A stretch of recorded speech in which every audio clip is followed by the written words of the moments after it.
Mr. Kumar.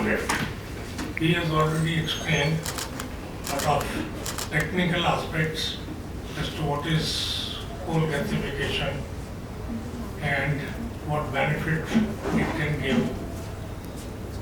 But I will take a little different viewpoint in this, that I really do not know. We have committed a net zero situation by the year 2070. I really do not know what has been the basis of this commitment.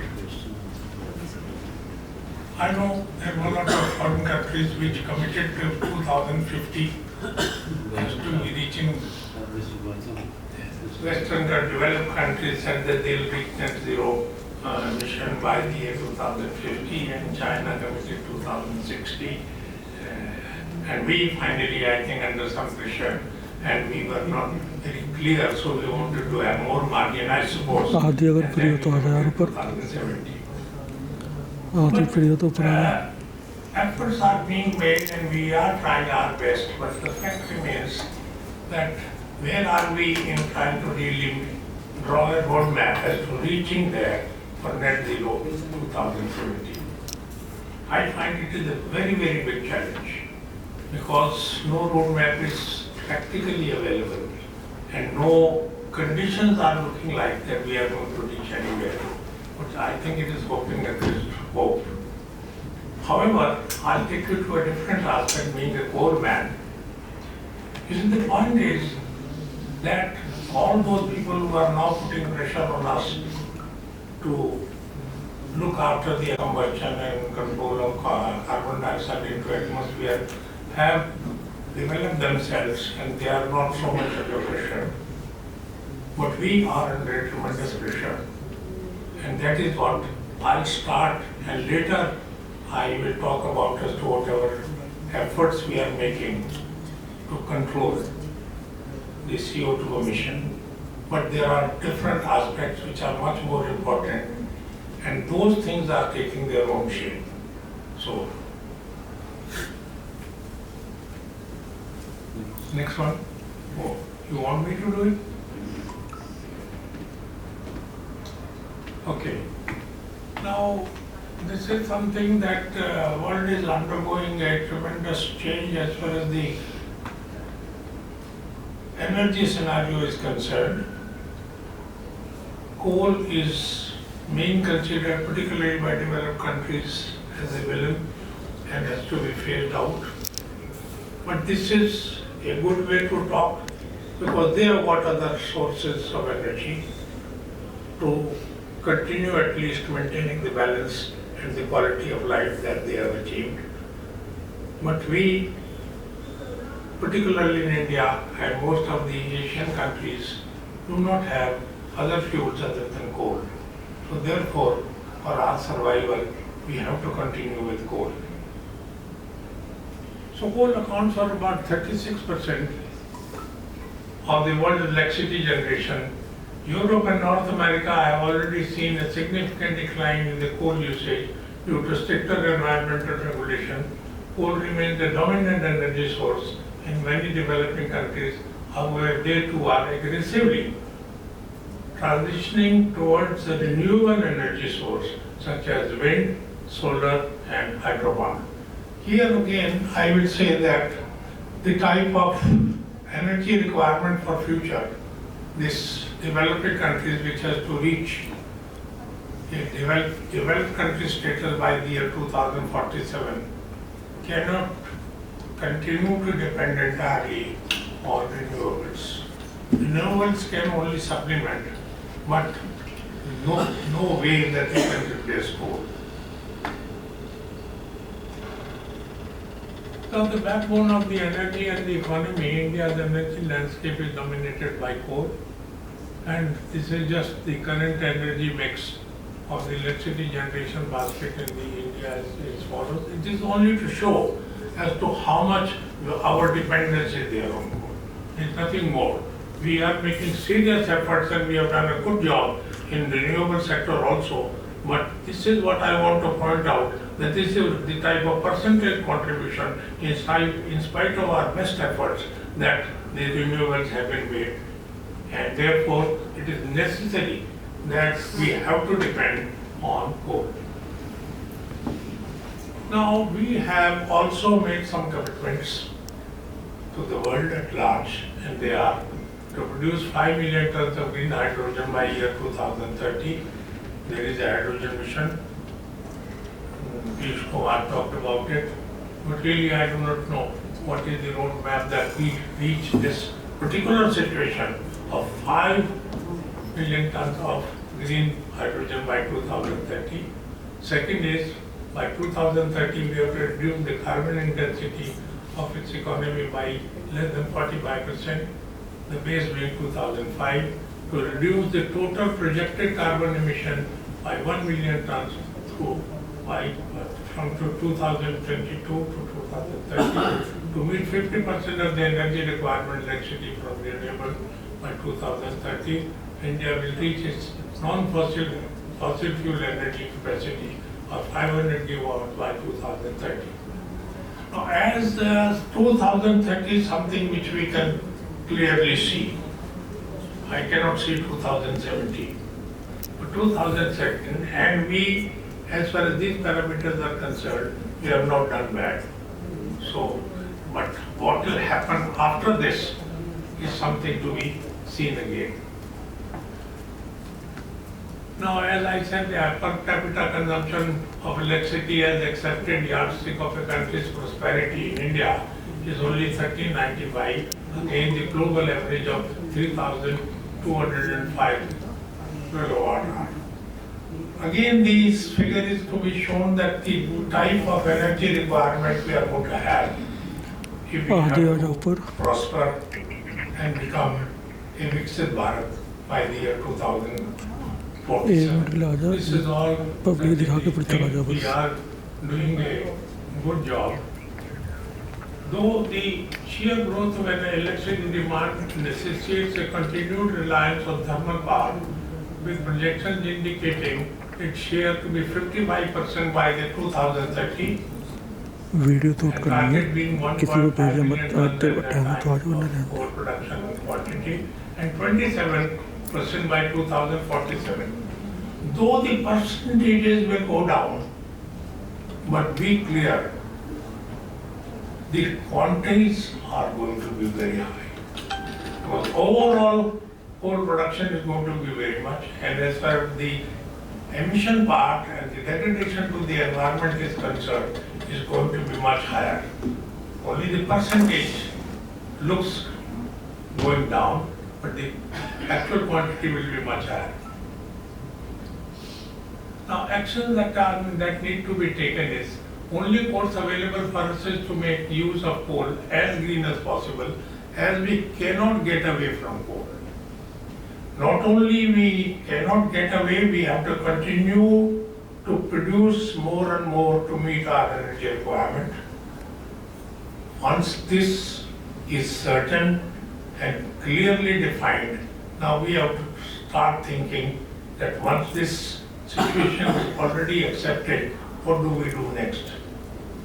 So that is the policy decision and right actions in the direction of reducing the carbon footprint of the coal combustion. That is, there are few actions which I am just defining: improve the coal quality during production and by washing. There are many old power stations having inefficient, outdated technology. They need to be phased out. Technologies like coal gasification, that is the subject today that we are talking about. Coal to hydrogen and other technologies like CCSU will need to be developed on an urgent basis.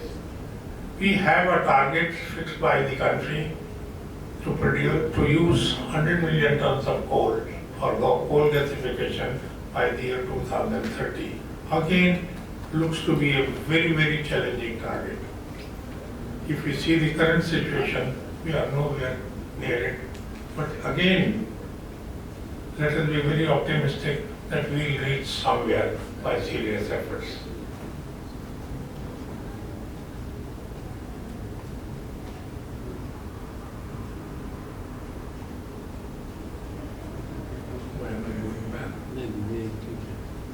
आप बैठ जा रहे हैं। वो भी बैठे And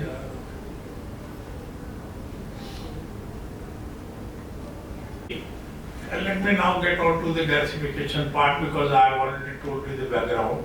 These are the barriers that we are finding to coal gasification. No reference of commercial plant of indigenous technology. We are talking of foreign technology all the time, but the type of gasification future that we look at, we have to be defining our own technology and make it work. It is now, let's forget about what kind of pressure the Western world is putting on us, and we keep on looking by our nature that somebody will give us technology from outside and we depend on it. That time is gone. Technology is there, but unfortunately, the technology which has been cleared, again the type of system that we have to have 5 years experience to have a project through an auction, and how do you have with new technology 5 years experience behind you. So these are the considerations we have to move away from. And maintenance and repair of proprietary items, post-start support, fabrication of gasifiers and critical equipment, shortage of gasifier manufacturing companies, investment, high capex and maintenance cost, CO2 utilization. Steps have to be taken to utilize CO2 even after the CO2 is captured in the process. These are the barriers that we are facing. They are serious ones. We have to find ways and means of dealing with them.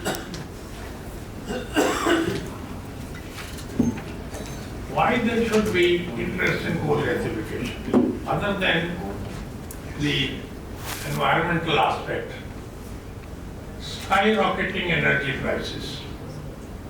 This is a very important aspect that we have to take into account. Availability of abundant of non-coking coal in India. Particularly, JSPL has proved one thing, and that too also through a lot of commercial sense by using the steel plant on the direct reduction route because they used non-coking. During the COVID period, the prices of the coking coal went so high, and this coal was not available in the country in any case. They used non-coking coal and did wonders as far as their balance sheet was concerned. So this was one aspect which is very clear to us, that we should now not depend so much on coking coal, which we do not have, which we have to import and start using non-coking coal even for production of steel.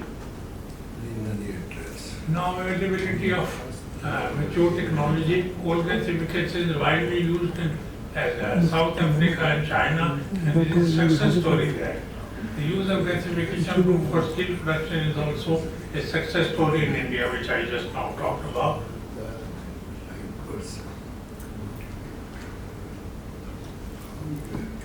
Now there is one more thing I am sure you people must be aware. Mr.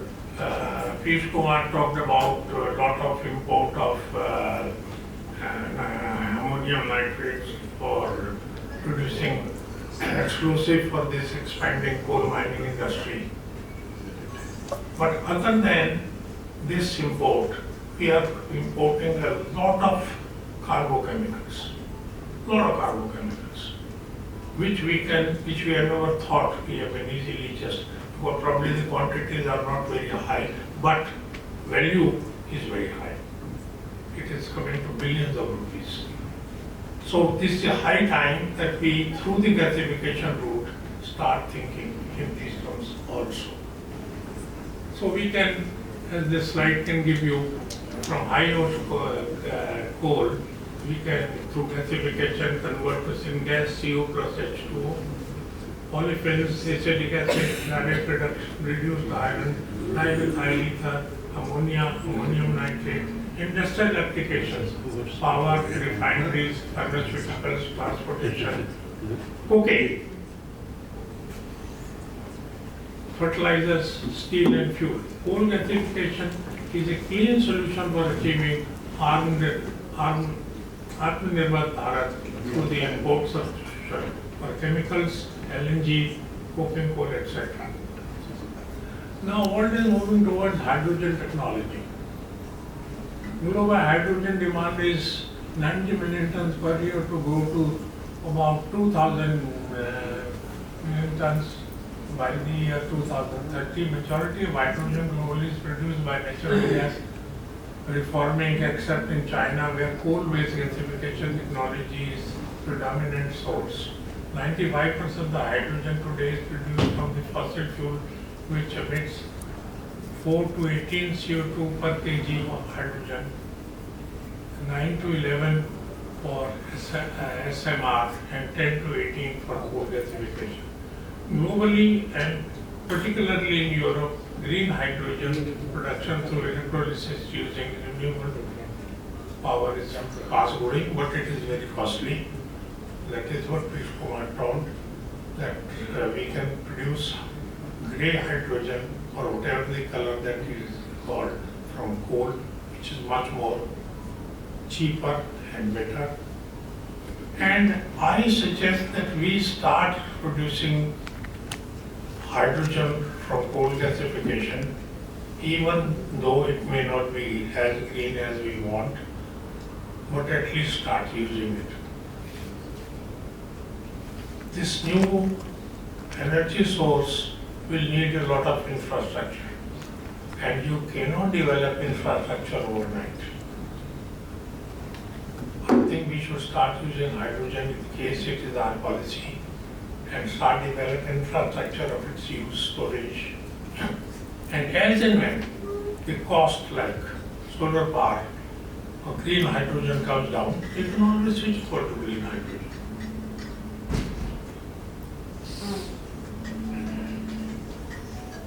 In net zero scenario of IEA, by 2050, 10% of the global energy demand and 1/3 of the hydrogen demand will be for hydrogen-based fuel like ammonia, synthetic kerosene, and synthetic methane.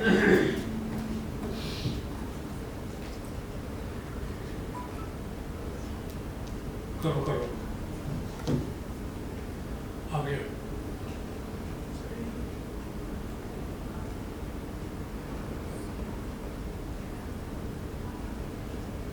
Now CO2 capture and utilization pathway, some action is being taken. I just have summarized some of things which have come to my notice. That is what is happening in the country. For coal gasification to be fully successful, to be non-polluting combustion of coal, it is necessary that CO2 is captured and either utilized or sequestered. Gasification is the best and the cheapest method of CO2 capture. NTPC Vindhyachal Power Plant has set up a methanol manufacture plant unit by capturing CO2 from the existing power plant. BHE has set up a gasification pilot plant using high ash Indian coal and producing methanol. JSPL is already capturing 2000 TPD of CO2, fully automated, and MDEA plant. GSP is planning to put around 180,000 liters per day of bioethanol project using gases from BF and BOF, resulting into carbon mitigation and around 0.5 million tons. Planning to set up 100 tons per day methanol plant, planning to set up a pilot plant to utilize CO2 in bioreactor. This is just only to show that action is being taken, though it is very slow, but at least it has made a start, and I am sure more and more players will come. Gasification is a established technology. Its viability has been proved, but see, it is capital intensive, and once the industry is convinced that it's worthwhile investing. It is going to have a kickstart. I am convinced of that. Only this has to be correct. It is like, IPP. I remember when independent power producers came in the beginning, there was a lot of resistance, there was a lot of slow movement. Once it picked up, it went up. So I'm waiting for that golden time for the industry to come to that stage that they will realize that it's worth investing in it, and I'm sure that time is going to be there. So this is what Piyush Kumar had told already, that the action that Government of India is taking in promoting coal gasification. So this is 8,500 crores have been earmarked for 3 categories of projects. So PSUs overall 4,050 crores, maximum for each project is 1,350 crores. The second category is PSU and private, overall 3,850 crores, maximum for projects is 1,000 crores. And third is technology development, overall is 600 crores. Maximum of per project is 100 crores. So total is 1,500 crores. Next please. Now these are the projects which have already been granted funds in these categories. As Mr. Piyush Kumar said, the company's name is PetroCoal Gasification and Chemical Limited, and then Coal India Limited. Second project is also Coal India Limited. So a total of 4,050 crores has been given, and the capex is 3,37,035 crores. Second category is New Era Clean Solution Private Limited, and then Jindal Steel and Power Limited, and New Era Technical Solutions Private Limited. These are the power plants, and Greta Energy Limited is one more thing. So total in this category 1,983 crores have been the gap funding, and 13,032 crores is the capex. So this is also one interesting aspect, that certain projects have come, and once these projects results are known, I am sure more and more projects will come. So